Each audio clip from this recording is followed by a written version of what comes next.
وأشهد أن محمده ورسوله.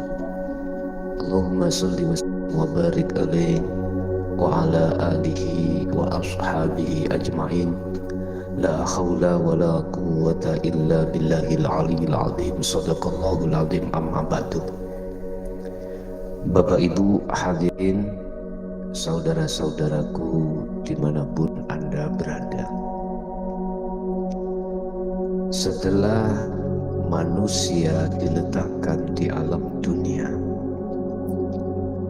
pasti pada waktu yang sudah ditentukan mengalami masa kematian. Kullu nafsin dha'iqatul maut. Setiap diri manusia pasti akan mengalami satu kematian secara syariah.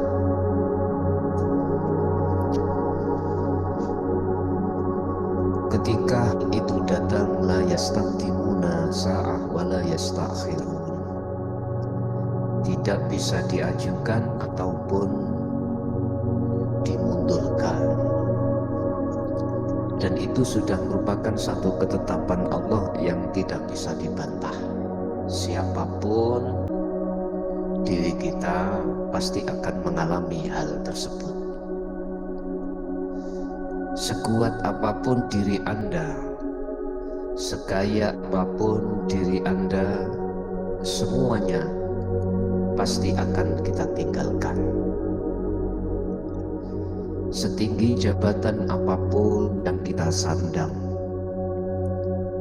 segerlap apapun kemewahan pada diri kita, hal itu pasti kita tanggalkan. Kita ada alam dari alam dunia menuju alam barzah.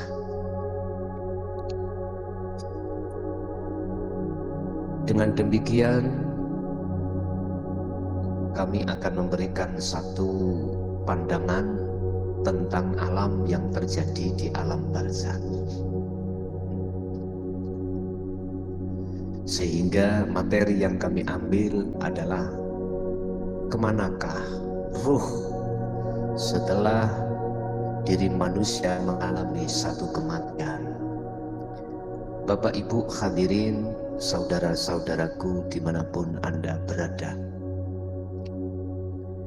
Kalau toh kematian itu pasti akan terjadi pada setiap diri manusia, ada satu pertanyaan, sudahkah Anda mempersiapkan diri untuk menghadapi masa tersebut? Kemanakah ruh ketika saat itu, dan bagaimanakah suasana ketika saat itu? Bapak Ibu, Allah memberikan satu penjelasan dalam ayat, "Mangkana fi hadhil a'ma fahuwa fil akhirati a'ma wa adhallu sabila." Barang siapa saat berada di dunia hati ini buta terhadap Allah, maka di akhirat pun juga begitu. Wa adhallu sabila, dan jalannya lebih gelap lagi. Bapak Ibu, mungkin dalam benak kita setelah kita meninggal, kita menghadapi masa atau kehidupan yaitu di alam barzah, dan kita berpikir, nanti manakala aku bisa menjawab dari pertanyaan malaikat mungkar nakir, pasti kami akan menjadi golongan yang baik. Mungkin dalam benak kita, ketika saat di dunia kita melakukan perbuatan fisik yang baik, dalam benak kita mungkin berpikir kalau nanti di alam barzah juga kita baik. Bapak Ibu, lewat ayat yang disebutkan Allah tadi, barang siapa saat di dunia mata hatinya buta terhadap Allah, maka di akhirat pun juga begitu. Ini tidak menyangkut sama sekali dengan ain basyariyah, mata fisik. Ini menyentuh ainul basiroh, mata hati. Hati yang kami maksud adalah ruh. Lah, sebelum hal itu datang, apakah ruh ini sudah benar-benar makrifat pada Allah atau tidak? Awal kata makrifat itu buta. Bapak Ibu, kalau boleh saya katakan, di dalam alam barzah itu ada dua alam, dua kondisi. Kondisi pertama adalah gelap, kondisi pertama adalah gelap, kondisi kedua adalah terang. Kita akan dimasukkan Allah di kondisi bagaimana? Apakah yang pertama ataukah yang kedua? Allah akan masukkan di antara dua alam itu, disesuaikan saat ketika kita berada di dunia. Artinya, ketika saat di dunia hati ini masih gelap terhadap Allah, pasti alam barzah pun kita dalam kegelapan. Buta, akma di sini maknanya buta. Buta maksud adalah gelap. Jadi tidak bisa melihat apapun, wong namanya gelap. Ini semua akibat daripada dosa hati kita pada Allah, yang telah menjadikan selain Allah, yaitu syahwatut dunya, sebagai Tuhan. Sehingga syahwatut dunya itu secara otomatis akan menjadikan hijab atau tutupan hati kita, sehingga hati kita terasa gelap. Ini sudah dipastikan. Dalam bahasa syariat diikrarkan bahwasanya kita tidak bisa menjawab dari pertanyaan malaikat Munkar Nakir, yaitu merobuka. Oh, gelap kok. Ibarat mataku buta, ya, ibarat. Terus diberikan satu pertanyaan, apa ini di depanmu? Ini adalah kacamata. Apa bisa saya menjawab kacamata? Mata saya buta karena gelap. Ya nggak bisa. Sehingga di situ dalam bahasa syariat ada istilah golongan kiri azab. Kata bahasa syariat, kita diazab oleh Allah lewat malaikat Munkar Nakir, kita dipukul dengan qadhahnya. Itu bahasa syariat menerangkan, ya nggak salah. Bagaimana mungkin kita bisa menjawab kalau Allah itu Tuhanku? Lah aku sendiri belum kenal Allah itu yang mana. Karena mata saya buta, mata hati buta. Sehingga ketika saat saya di dunia, segala apapun aktivitas yang kulakukan, baik dengan perintahnya ketika itu atau meninggalkan larangannya ketika itu, hati tidak bisa mengenal ma'rifat Allah karena mataku buta. Apapun yang berlaku pada diri saya, hati ini gak bisa. Bapak Ibu, dan begitu kita masih diberi kesempatan ini. Allah memberikan kesempatan kita, walaupun tinggal berapa tahun umur ini, gunakan sebaik-baiknya untuk membawa ke dokter malah kita itu terjadi. Mumpung kita masih diberi kesempatan Allah, itu pesan saya. Jelas apa yang terjadi pada diri golongan yang pertama ini, ketika di alam barzah tidak ada penerangan sedikit. Bapak Ibu, Allah menggambarkan dalam satu ayat terkait orang-orang yang ketika saat di dunia waktunya disia-siakan untuk menuju pada syahwat dunia itu ketika ajal itu datang. Alam atau tempat yang akan kita tempati, mereka pada berkata, "Ya Allah, kembalikan saya ke dunia lagi, walaupun barang sesaat untuk saya bertobat."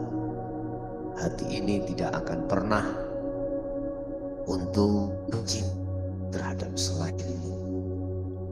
Ini keadaan hati kita, ruh kita ketika saat di dunia membiarkan hati buta terhadap Allah dan disibukkan terus hati ini bersenang-senang dengan syahwat dunia. Padahal Allah sudah sering memperingatkan kita. Allah setiap saat dan waktu telah menegur kita. Cuman kita sendiri yang dablek alias bengkuh, alias hati yang keras, akhirnya tidak dihiraukan seruan-seruan Allah itu. Akibatnya Allah bagaimana jawabnya? Kasep, alias sudah tidak ada lagi kesempatan bagimu. Naudzubillahi min dzalik. Mudah-mudahan Bapak Ibu kita dihindarkan dari hal-hal yang seperti ini. Menurut pandangan Islam tidak ada istilah reinkarnasi. Roh ini akan masuk pada jasad yang lain, tidak ada. Yang ada di dalam Islam adalah pembersihan kotoran hati atau pindahnya ruh dari zaman kotor menuju zaman fitrah. Bapak Ibu, semua akan menanggung atas segala kesalahan sendiri pada Allah. Dengan ini golongan yang pertama disebut golongan ahli hijab. Untuk golongan yang kedua, ketika dia diberikan Allah ruh ini dari alam dunia ke alam akhirat, di alam barzah ini dia mengalami tempat yang sangat terang, padang lakuni. Dan ini semuanya diakibatkan karena amaliyah orang tersebut. Ketika sebelum dia meninggalkan dunia, hatinya sudah makrifat pada Allah. Berkali-kali dia selalu menemui Allah dimanapun dia berada, apapun yang dia hadapi sikon. Aina matwallu fasamma wajhullah. Dan inilah yang kami sebut sebagai ahli syuhud. Sudah pasti alam barzahnya adalah terang, makrifat, bisa melihat. Bapak Ibu, sehingga di dalam Islam itu mengajarkan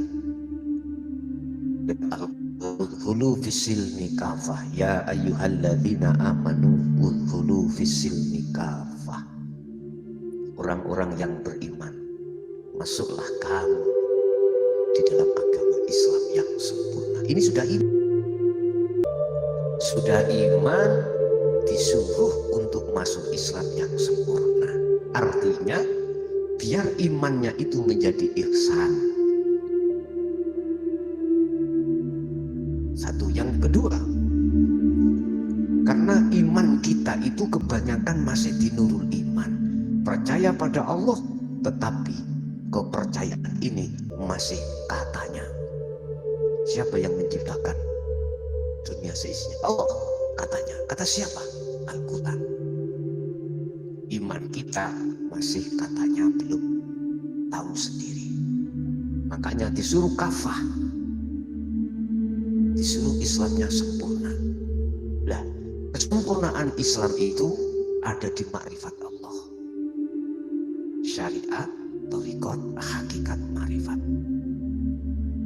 Kalau seseorang sudah hatinya ma'rifat Allah, berarti Islamnya sudah sempurna. Inilah yang kami maksud, imannya sudah sampai ke ihsan. Jadi imannya sudah tidak katanya, sudah ada pembuktian, sudah tesis buktikan siapa sebetulnya Allah itu. Akhirnya dia sudah ma'rifat, ya sudah, dia bisa membuktikan.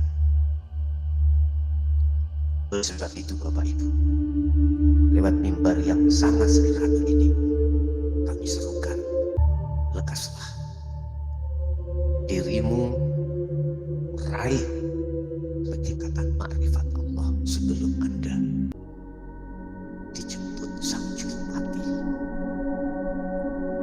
Berarti ayat yang mengatakan barang siapa saat di dunia mata hatinya masih buta terhadap Allah, di akhirat pun juga buta. Mafhum mukhalafahnya, arti kebalikannya, barang siapa saat di dunia hatinya sudah makrifat Allah, maka di akhirat pun juga begitu. Inilah pemahaman saya, maksudnya adalah di alam barzakh kau akan mengalami satu penerangan yang amat terang. Akhirnya kau tidak akan pernah tersesat. Roh ini kau masuk pada golongan kanan, yaitu golongan yang selalu dirahmati Allah Subhanahu wa Ta'ala. Ini Bapak Ibu tak simpulke bahwasanya di alam barzakh itu ada alam gelap dan alam terang. Kok bisa terjadi alam gelap? Karena amaliyah kita, hati kita ketika saat di dunia ini masih menghambakan diri terhadap nafsu lewat syahwat dunia. Nah, yang mengalami alam yang terang karena saat di dunia ahli hidup ini sudah meninggalkan penghambaannya hati terhadap nafsu. Lewat kesenangan dunia dia bisa firru ilallah, dia lari menuju Allah. Inilah yang kami maksud wa inna ilaihi raji'un. Oke, itu Bapak Ibu sedikit, mudah-mudahan menjadi pelajaran yang baik bagi kita untuk mengevaluasi diri, sehingga ini akan menjadi inspirasi kehidupan kita menghadapi kondisi apapun, lebih-lebih kondisi yang katanya ini COVID jilid 2 ya, yang lebih ngeri seperti ini. Ya udah, semua serahkan pada Allah, kita fokus hati ini untuk selalu berzikir pada Allah Subhanahu wa Ta'ala. Oke, dan saya akhiri, ihdinas siratal mustaqim. Wassalamualaikum warahmatullahi wabarakatuh.